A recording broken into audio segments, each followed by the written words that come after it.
Здравствуйте, друзья и гости моего канала. Сегодня я хочу с вами поделиться очень хорошим рецептом от кашля.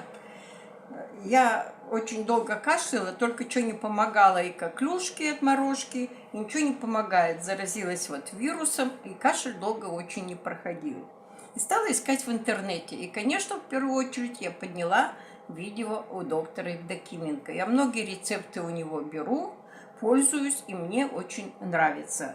То, что там очень много у него сборы трав, натуральные. И вот я нашла вот такой рецепт от кашля. При бронхите, пневмонии, после болезней восстановления. И даже для желудка помогает.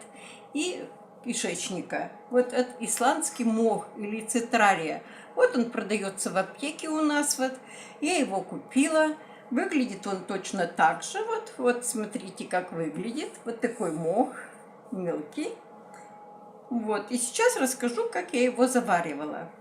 Брала полстоловой ложки или 2 чайные ложки этого моха и заваривала на стаканом кипятка. Настаивала 2 часа. И 1/3 чашки 3-4 раза в день я пила перед едой. И кашель у меня прошел за 2 дня. Но он, конечно, вкус у него горький. Ну, такой, можно мед добавить, кому можно, подсластить тоже полезно и хорошо. Ну, деткам, конечно, я не знаю, можно давать, конечно, деткам, но будут ли они горькие, только если подсластить, то от кашля он тоже очень хорошо помогает.